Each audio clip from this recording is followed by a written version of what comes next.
Qu'avez-vous choisi pour votre carême, pour ces 40 jours qui nous conduisent vers Pâques?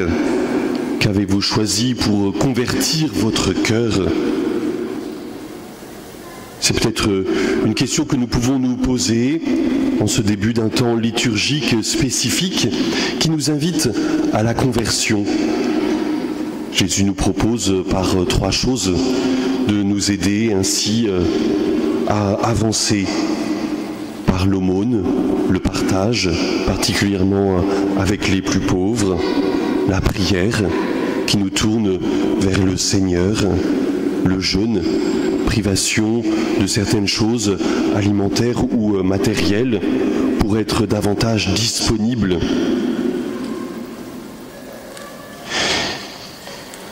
C'est d'abord un cri du Seigneur qui veut que nous soyons avec lui.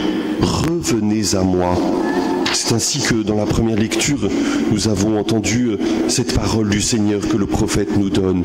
Revenez à moi de tout votre cœur.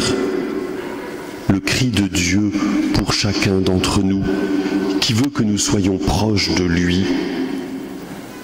Le carême est aussi un temps privilégié pour les catéchumènes qui seront baptisés dans la nuit de Pâques.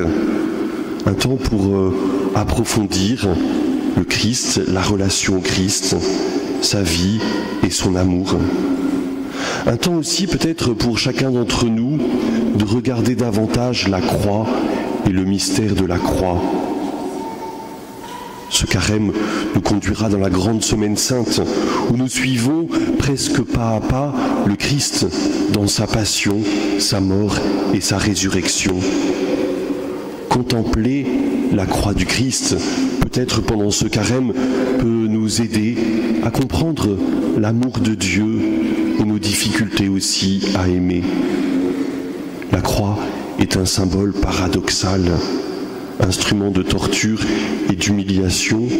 Il devient pour nous, chrétiens, signe de l'amour du Christ. Et nous aimons mettre une croix dans nos églises, et peut-être chez nous aussi, quelle est la place de la croix? Où est-elle? Où pouvons-nous la croiser pour qu'elle nous rappelle cet amour du Seigneur?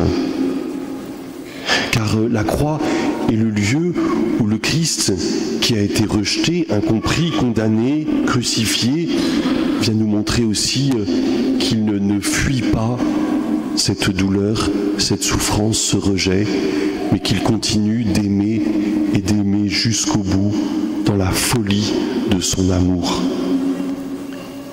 Méditer sur la croix, méditer sur la souffrance du Christ, c'est bien sûr méditer sur notre péché.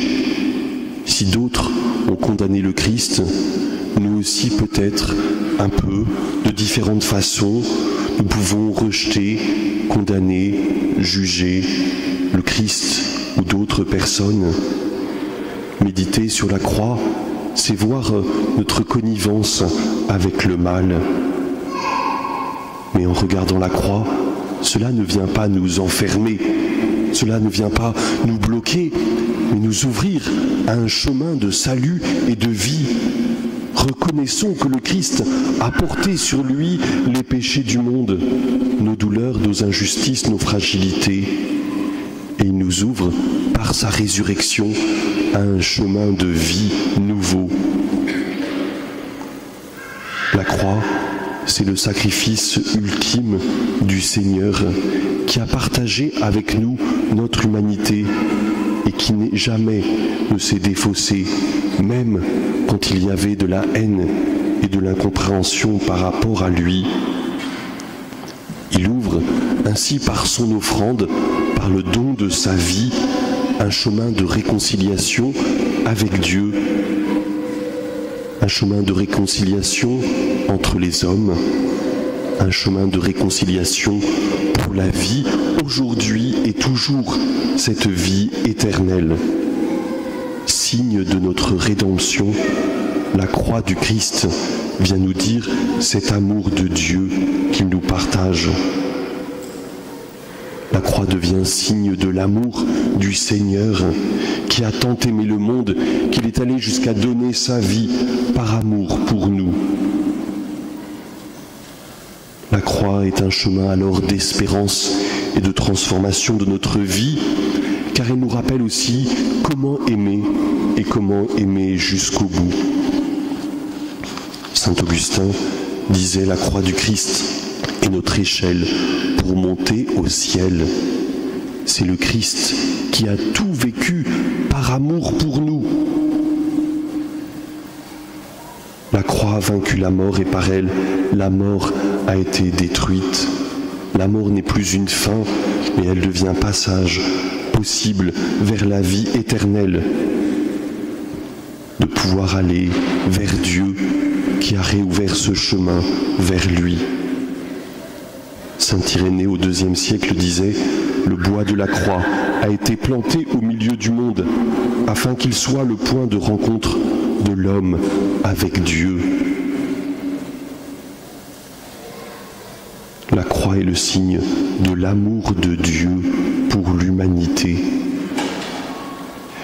Que nous puissions peut-être, dans ce temps de carême, regarder la croix, non comme un objet qui viendrait montrer toute la souffrance du monde, mais qui viendrait d'abord révéler cet amour, mais aussi notre péché et notre besoin de conversion. N'ayons pas peur de la croix du Christ. Le Seigneur nous entraîne vers la vie avec lui. Tout à l'heure, nous allons recevoir un peu de cendre sur notre front et ces paroles qui accompagnent: convertissez-vous et croyez à l'Évangile. Oui, croyez que Dieu vous aime, que la croix du Seigneur est signe de cet amour. Et même s'il y a du refus en nous, Dieu continue de nous aimer jusqu'au bout, à la folie de son amour. La croix en est le signe, mais elle nous invite aussi à nous convertir, à prendre ce chemin de l'amour qui se donne. Frères et sœurs, contemplons la croix du Seigneur, marchons dans ce temps de carême pour aller avec le Seigneur dans sa passion, sa mort et sa résurrection, car il nous entraîne à la vie et à la vie éternelle. Amen.